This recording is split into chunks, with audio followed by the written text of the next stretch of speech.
Hi, this is the daily dose of dopamine, and we got Dr. Robert Cochran with us and the amazing Paula Dalak. Oh, amazing. There's a great word. I Amazing hope as you a can own friend. that word because I believe it to be true, Paula. Oh, I'll just take it here. Give me that word. There it There you is. go. Fine. Amazing. If I can dive into something there, I heard Susan offer a direct thank, and I want to give you a direct thank you too. You gave a tremendous figurative, literal gift, I should say, with the paintings that we were speaking of for our upcoming YAX F. We're going to literally have a gallery of these beautiful works you've offered.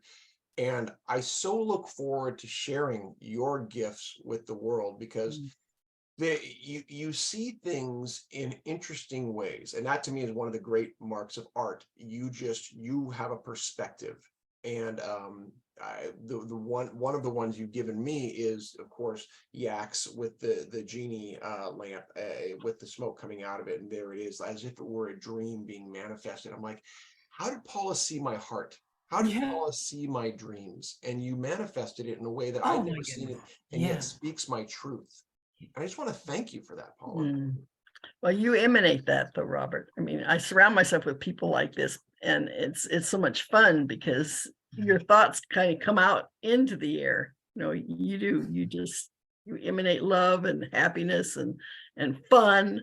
And when you were thinking of yaks, I thought, well, he's thinking of it. It's more than just a wispy thing in the air. It's an actual thing he can vision and he can picture people responding to, and that's what made me think of it. Well, it's the creative process, and I'm endlessly fascinated in it by it. It's part of my dissertation and hopefully part of my continued work.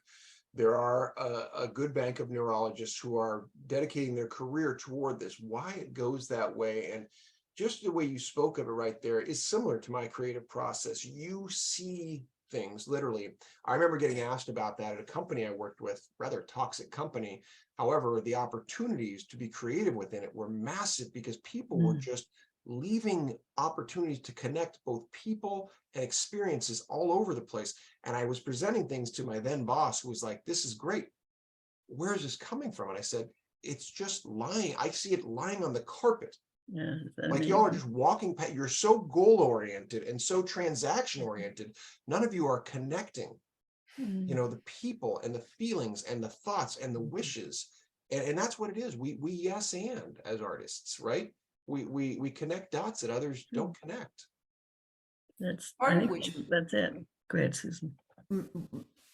in Robert's experience, I think some of that may be based on things he's exposed himself to, that helped maybe break down some of those preconceived notions or cast away things that get stuck in our heads as when we're young, that you kind of were free from that. But the fact that it then can translate into the things that you're doing, Robert, and the things that you're doing are Paula, are tangible. They're things we can hold. And I agree with Robert, your generosity in your heart, wanting to help yaks live, and just giving these. I mean, I think you've sent me 24 paintings that are going to be at our silent auction on April 1st. And I hope you're here with them and show you off. Well, I just hope that they bring you what you're hoping you'll get out of them, because I already got what I wanted to get out of them. So it's I mean, how beautiful is that, Paula? Really, that is amazing. That's what I want to do, is yes and your work in such a way that it fortifies your confidence to say this has even more value. It's more than what you do for yourself. You're giving on a larger scale. And not that I would ever want to, chain you to an easel and say, paint more, but if you do, to feel good and fulfilled to the point that this is having a larger effect than perhaps you even intended. It kind of comes back to your whole thing too, Robert, of feeling safe to do things.